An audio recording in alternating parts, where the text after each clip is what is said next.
episode of Attribute Training. We got some great feedback from you guys last time, so here's some more old school self-defense techniques. We got 4 of these bad boys today, so let's get it going.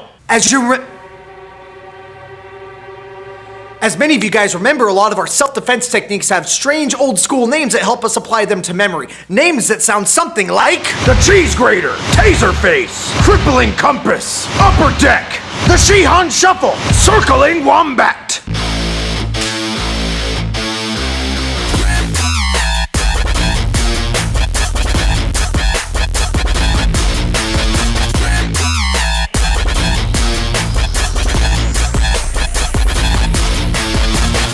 Contrary to popular belief, I am a professional in this craft. First move we're gonna do is called Thundering Hammers. Boom shakalaka, players, go! Just kidding, let's break it down. The attack for this move is a stepping through right hand punch. Thundering Hammers is a personal favorite of mine. But you know, if I'm gonna be honest, one of the hard parts about doing these videos is I'm always by myself and Bob doesn't ever have arms.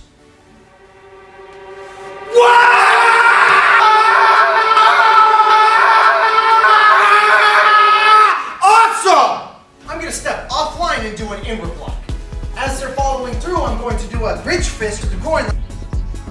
Now, as you may see in the explanation over here on my side, a ridge fist is making contact with the part of your hand that is underneath your thumb but above the knuckles of your wrist. Sixth knuckle? Yes, it is referred to as the sixth knuckle, this part of your body. Is it really called that? No, I made that up. Now that they buckle over, my upper hand does a hammer to the head, hammer to the kidney, I step away, whipping back knuckle to the temple, downward block down, claw up, get out of dodge, boogie, oogie, oogie. As they punch you with their right hand, step forward with your left foot and do an inward block with your left hand off at a 45-degree angle. Shuffle forward, hitting them with your fist in the groin. As they buckle over, transition your hips, hammer fist to the head. Transition hitting with your hammer fist with your right hand to their kidney. Step away from the opponent to realign yourself with your left foot as you whipping back knuckle them in the temple. The same hand does a downward back knuckle through the back of the head, claw them to the face. And remember, folks, on moves like this, it's not overkill, it's over skill. Next move!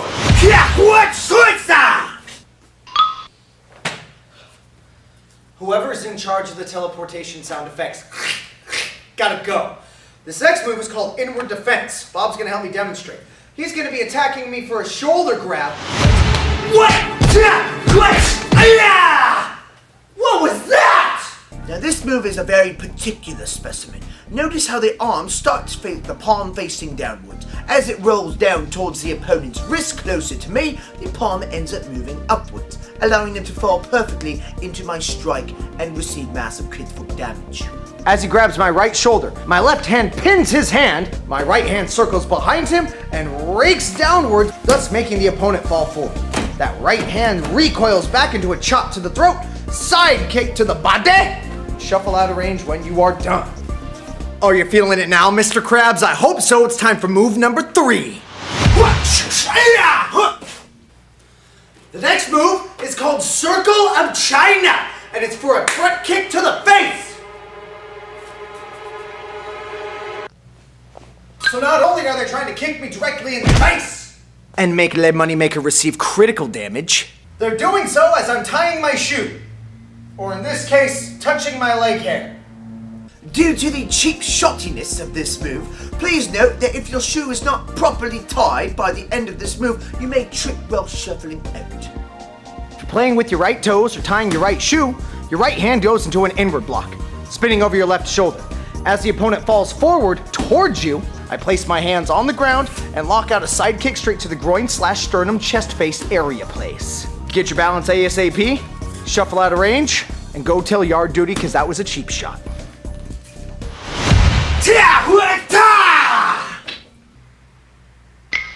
Scimitars yet again for a right hand punch. As I throw that right hand punch, I inward block with this head right here, and then this other hand points away from my opponent, breaking their arm upon impact. From there, I'm gonna The backhand is going to do a cutting fist across the ribs as my right foot gets tucked in. As I circle around, we are now facing the same direction. I'm doing a chop to the floating rib. Please note the point of impact to make this block successful. When they throw their punch, my hand closest to them is going to be above the tricep, making an impact above the bending point of the elbow. The other hand is going to be pulling towards me down by the wrist. This creates an oxymoron in their body, thus snapping the elbow in half, creating an effect as this. Poor bugger.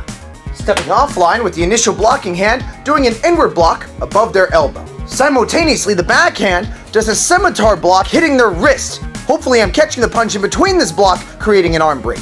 From there, my backhand is going to do a cutting fist across the floating ribs as that same foot tucks behind and I turn away from the opponent. As I land in a hard bow, the other hand chops them to the body. Don't dilly-dally, shuffle out of range, get out of town. You know what to do. Woo! I'm beat. That's too much good stuff, guys. Thanks for tuning into another episode of Attribute Training. Renji, Hey, I see what's going on here. there is no escape. Eat this, Super Bob. Defeat is your destiny.